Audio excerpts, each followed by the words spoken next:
what you gonna do when Hulkamania runs wild on you, brother?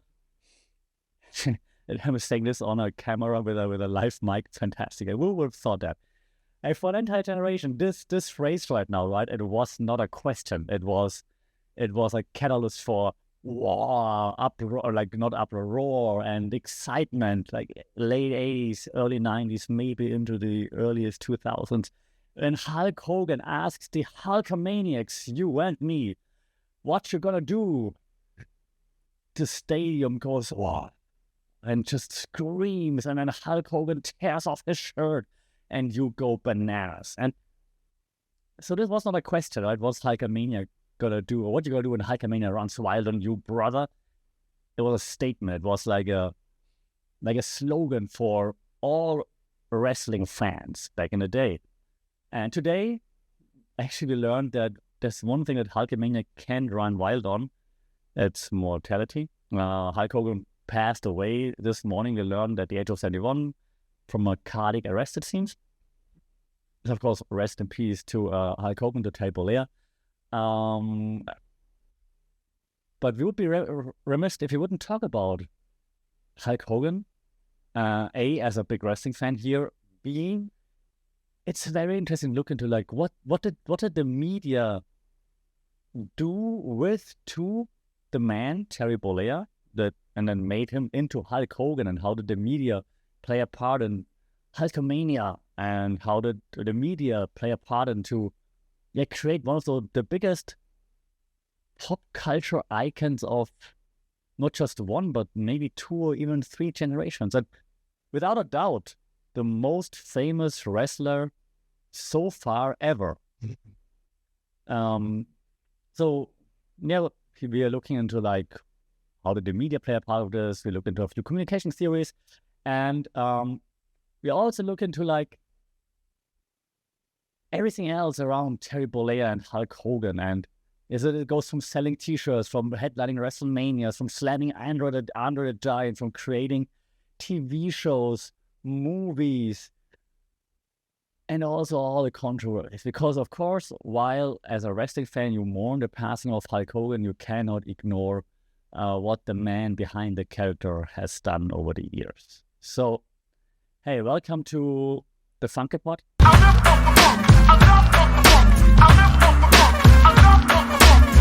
Sorry, Cap, Mindful Media and Communication. And today we're looking into Hulk Hogan. It all started, and even I have to rely on some facts there, or some history there, because I wasn't around in the early beginnings. But it all started in the 80s, right? And the big idea back then was that Hulk Hogan, Terry Bollea, was like in his 20s or so, later 20s, I think. And he wasn't just a wrestler. He was like, because that was boring at the time. Like I'm just thinking, you're going to say like, yeah, sure. Imagine wrestling wasn't always cool. You're like, it's not cool. It is very cool right now. But it wasn't always cool and fun. Like in the 80s, wrestling was like struggling. And so they were thinking like, how can we make that better? And then WWE, now WWF back then, or WWF back in the day, Vince McMahon had the idea like, hey, we need to repackage things. We need to get a wider audience. And that's when they actually came about with the idea of like Hulk Hogan, this super patriotic, uber American during the Reagan era in the US. So Cold War, just it's always a Cold War anyways. Scared of Russia and Iraq and whatever. So like, hey, this uber American is gonna come in and save the day for everybody, right? So that was the idea back then.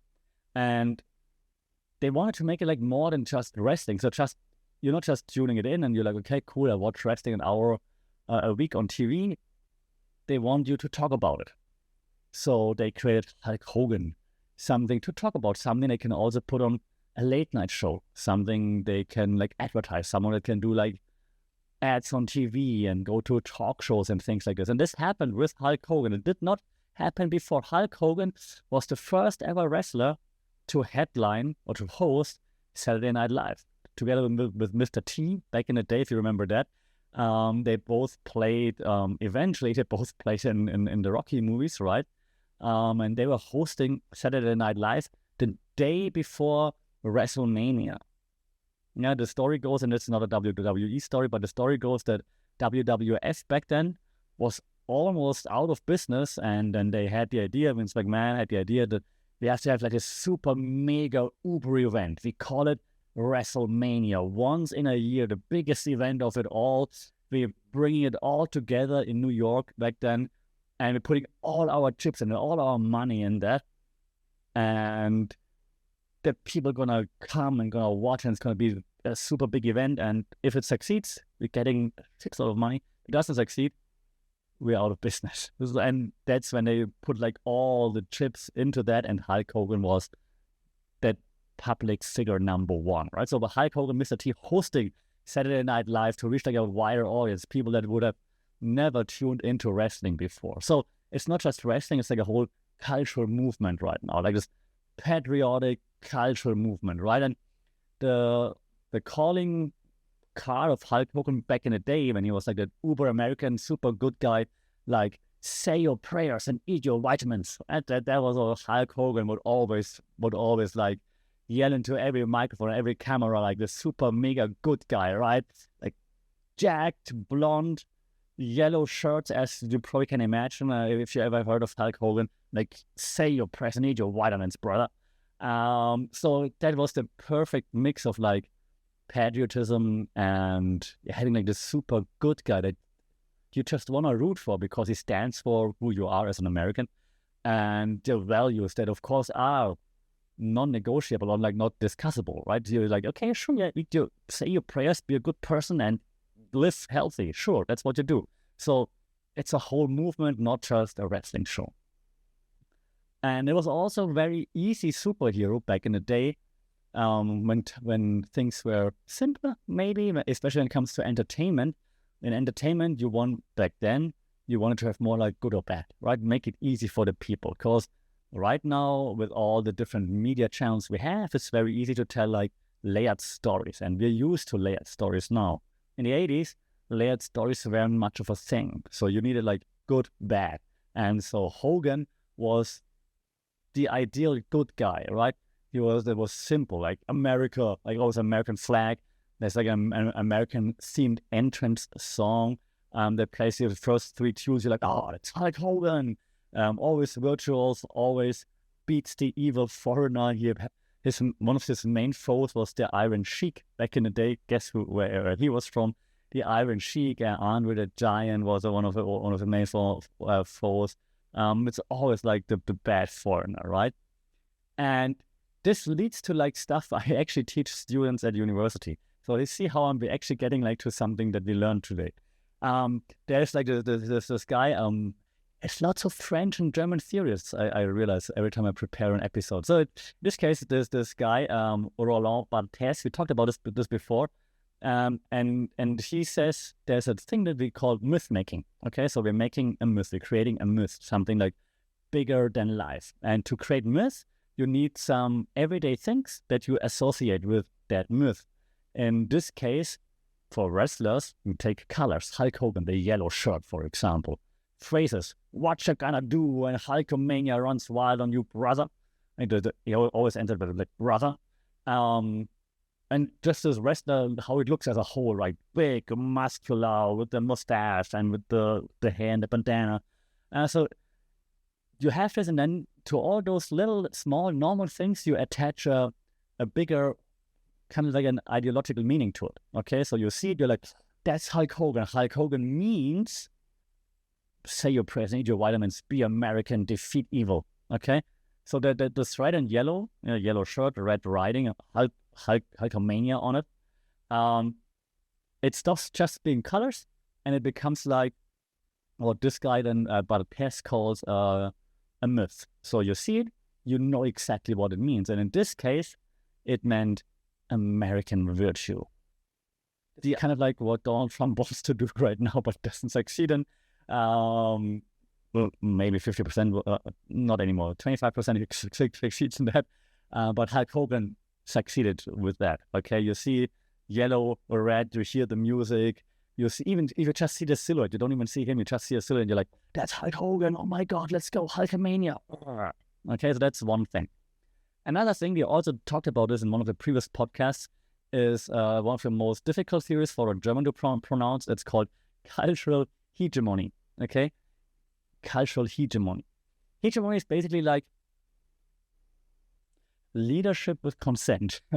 Difficult topic these days. Leadership with consent. Okay, that means that an ideology, like a dominant ideology, becomes widespread and kind of like normalized in pop culture. So we all follow that ideology because we kind of agree with it. Okay, even though we didn't come up with it by ourselves, but we're like, okay, we hear it, we see it all the time. Yeah, okay, that I agree with that. So that's how it is. In this case, in the 1980s, it was American patriotism, right? America. So German, I can say America over everything. Make America great again. And this American patriotism in the 80s, like when, no, they didn't start the wars, when they liberated the world from all evil,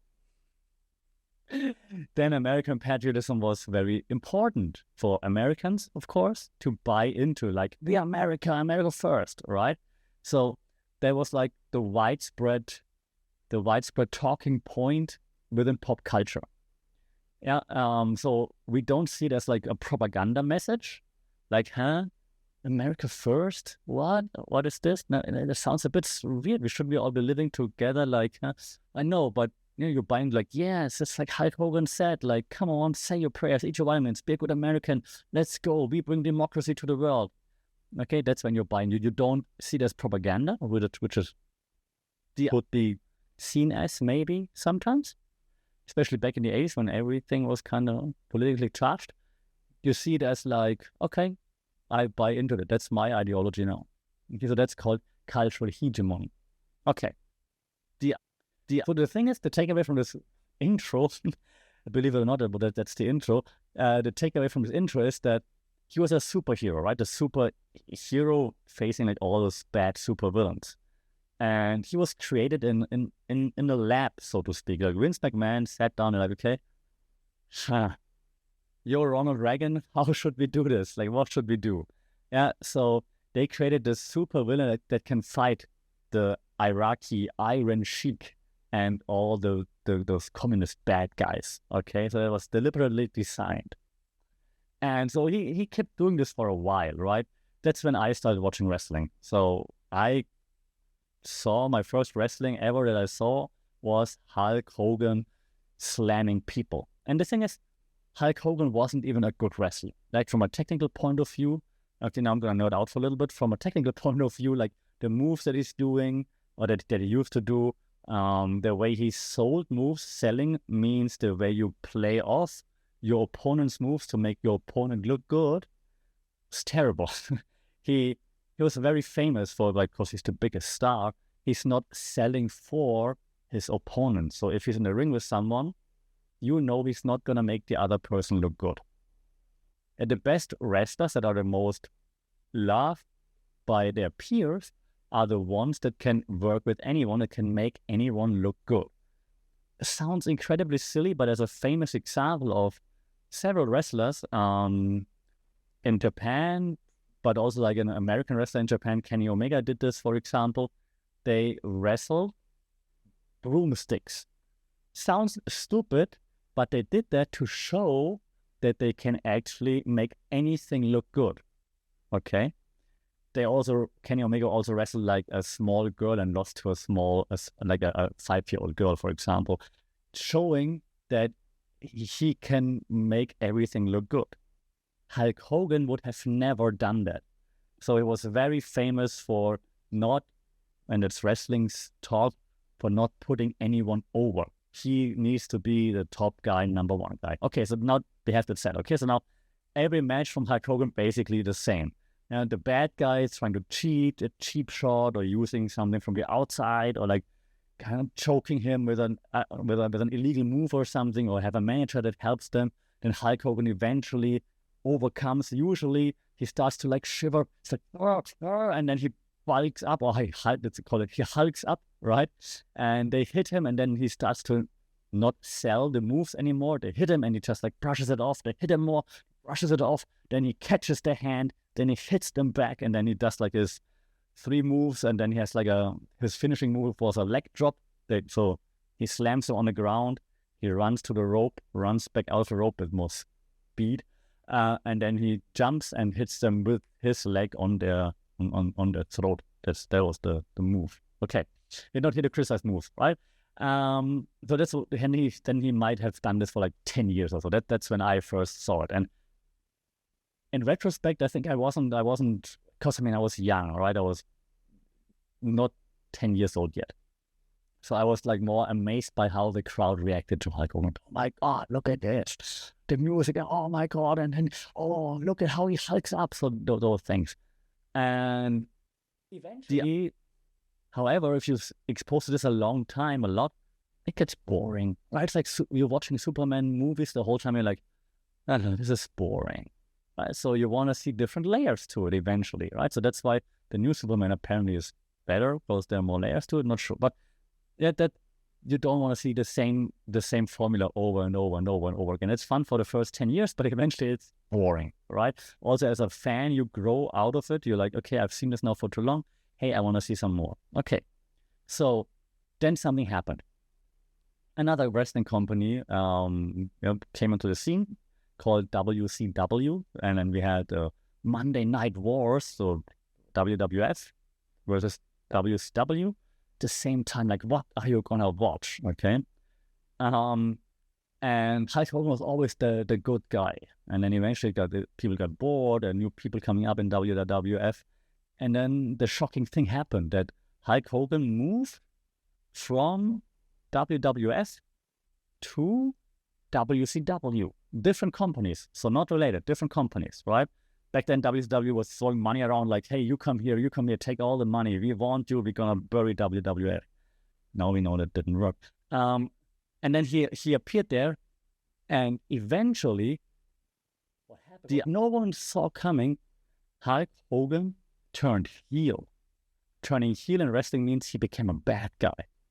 No one saw that coming. Like, what, Hulk Hogan, a bad guy? What? So eventually he then hit cheap shots on people and cheated. Cheap shots means cheating, meaning hit between the legs, for example. That's a typical cheap shot. So he did all that, and then he changed his attire from the yellow and the red to like black and then with white letters. And together with other bad guys, with villains, right? Heels in wrestling terminology. With other heels, he formed what then became known as a faction called the New World Order, NWO. Okay, together with Razor Ramon, which was amazing, for example. Scott Hall. It's great because he was also a former WWF wrestler moving over. So they formed the NWO. So the bad guys. One of my favorite catchphrases, not related to Hulk Hogan, was from Scott Hall, Razor Ramon in WWF. It's like, say hello to the bad guy. He was the first one who embraced being a bad guy. It was very cool. But back to Hulk Hogan. So he turned heel. And this was in the 90s. And this was like one of the most successful like pop cultural rebrands, I want to say, in history. It was from my point of view, I'm even call it genius. A genius move of destruction of like this Hulk Hogan brand, like this superhero never doing anything wrong to like, F this, I'm the bad guy now and I'm gonna do what I want and I'm gonna cheat. And was amazing because this superhero thing became stale, was kind of childish. I told you, like, I was a fan of it when I was a kid, but then you grow out of it eventually and you're like, this is stupid, I don't want to see this anymore. And he realized that. Credits to him or his agent, his manager, whatever. Like, hey, you're not connecting anymore, no one wants to see it anymore. The 90s are like more about like, being real or being more edgy. We saw that everywhere in pop culture, right? With the music, the grunge, the punk, and stuff like this, right? Like things like Limp Bizkit were popping off, saying the F word all the time, all those things.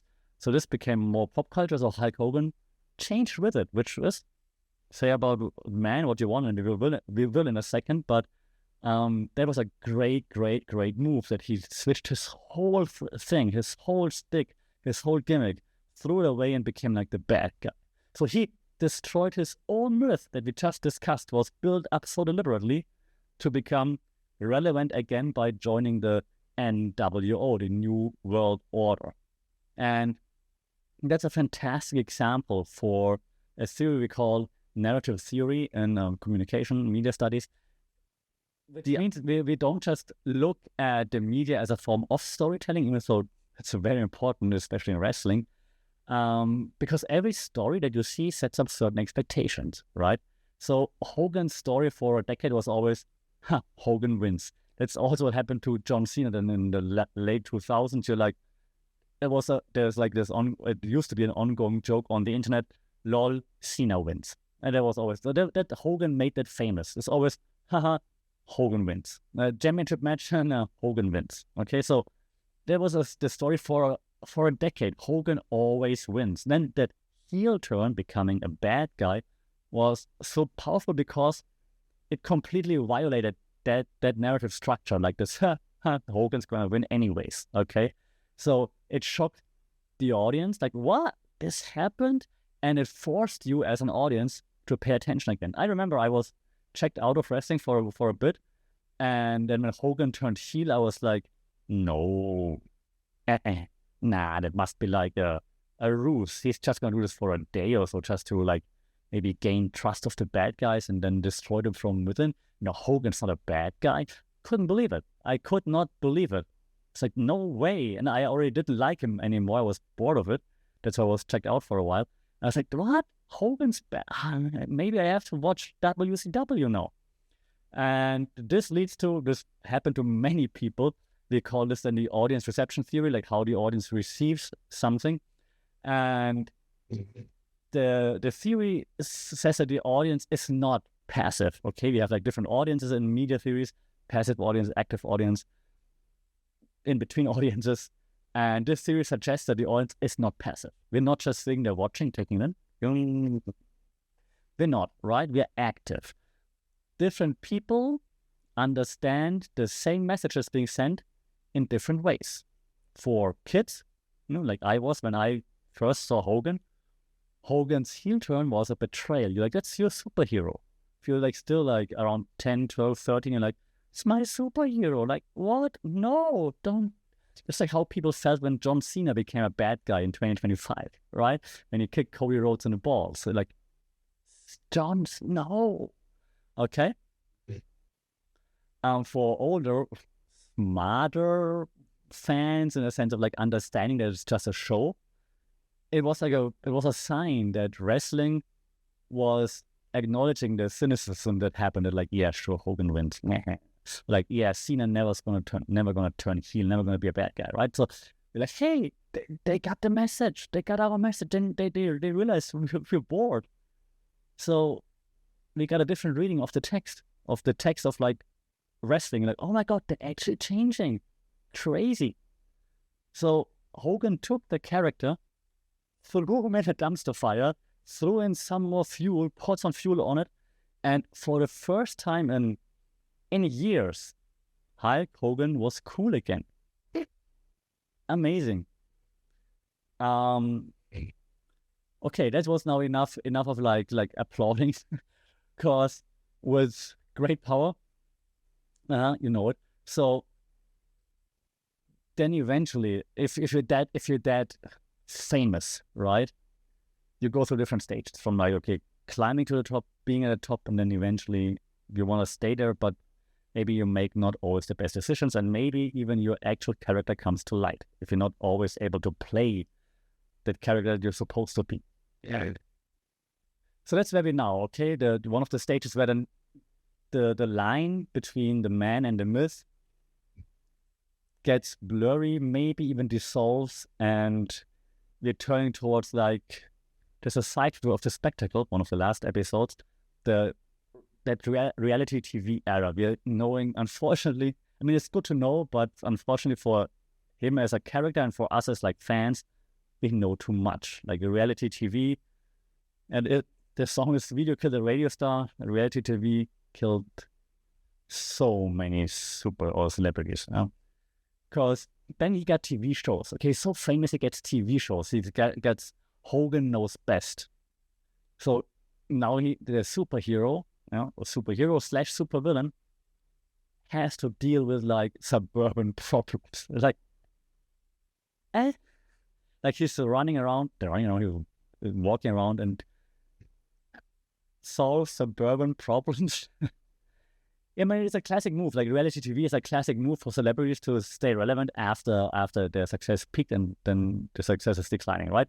Sure, we get it, but yeah, like this was crazy. Then he tried like a TV show called Thunder in Paradise. You never heard of it because, I watched it religiously. I thought it wasn't as bad. He's a terrible actor, but it wasn't as bad. But of course, so that this didn't work for him.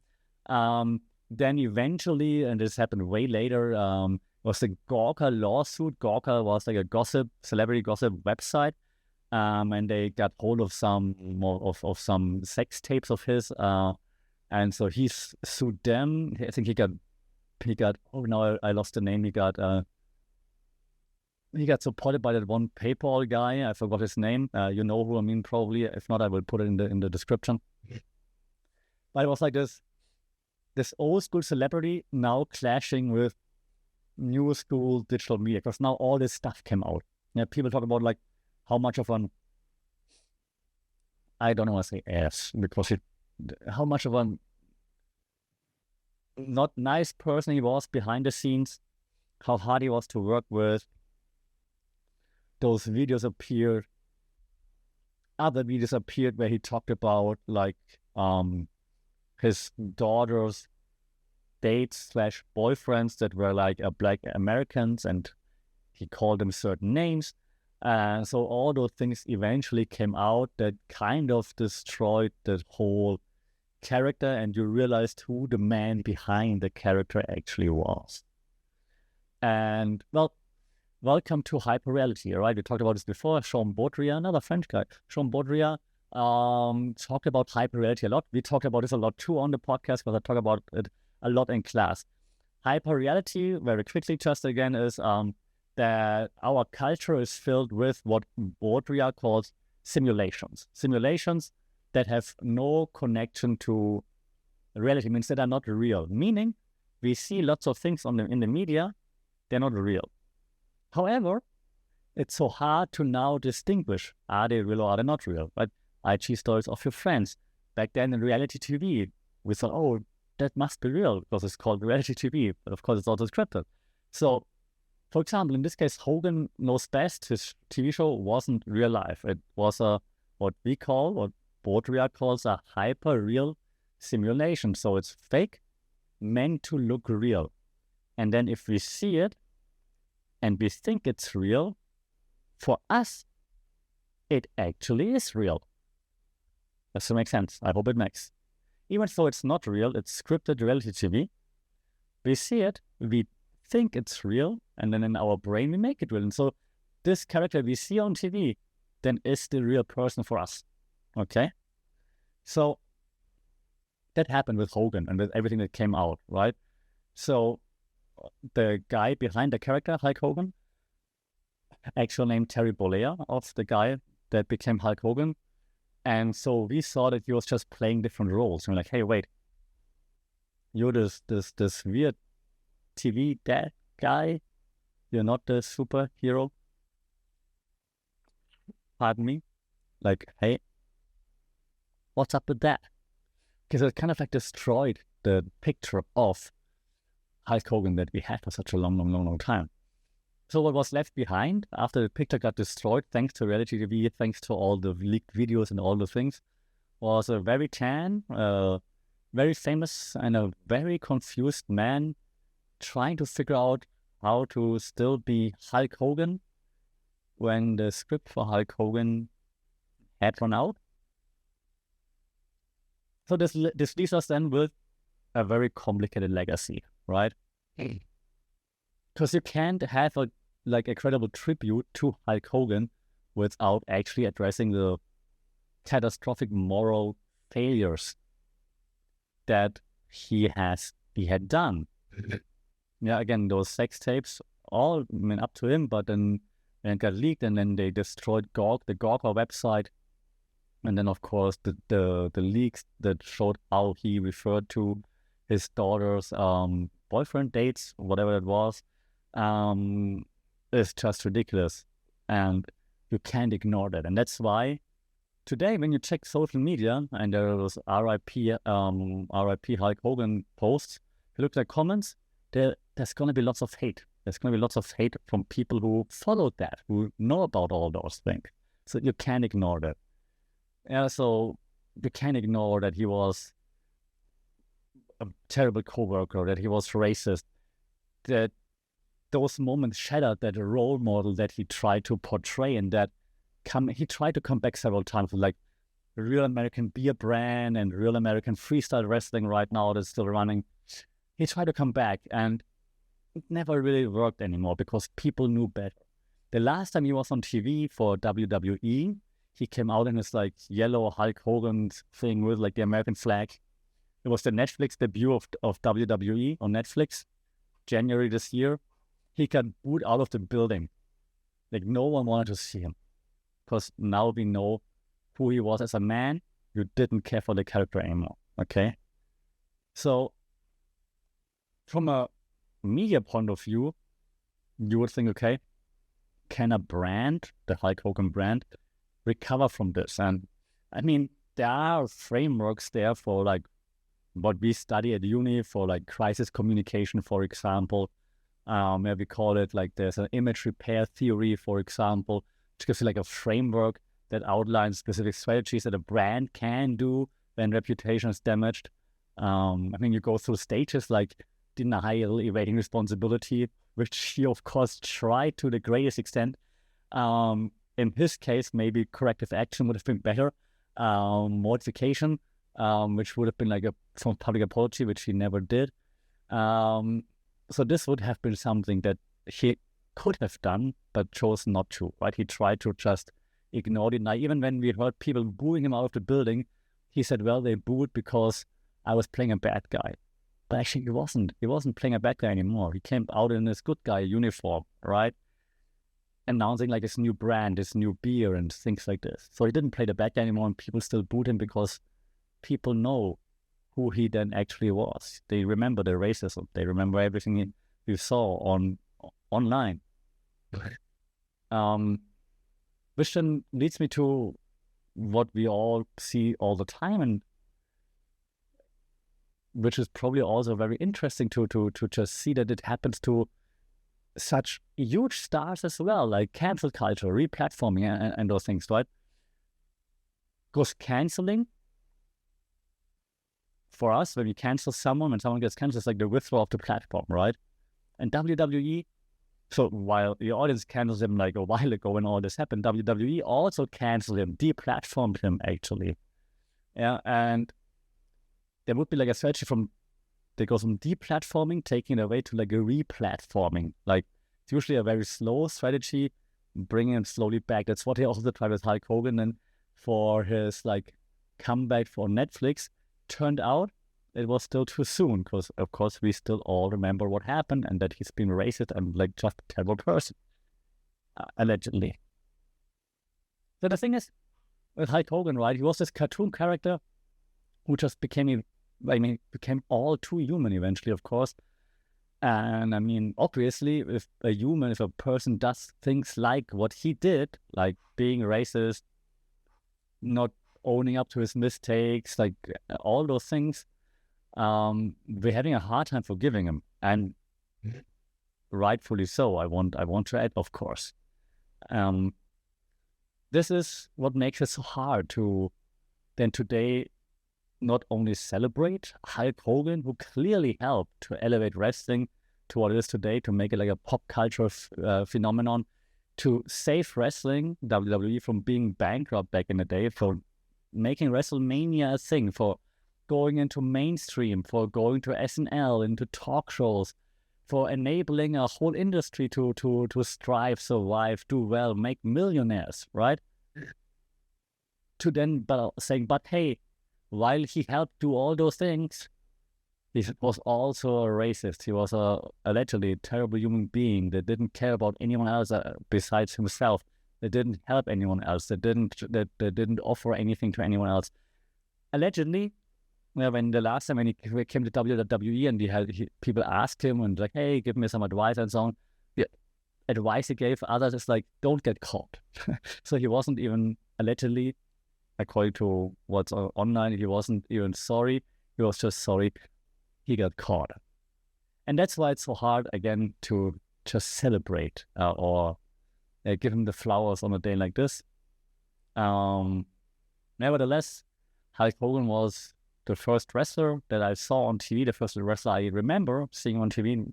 Never my favorite wrestler. My first favorite wrestler was the Ultimate Warrior.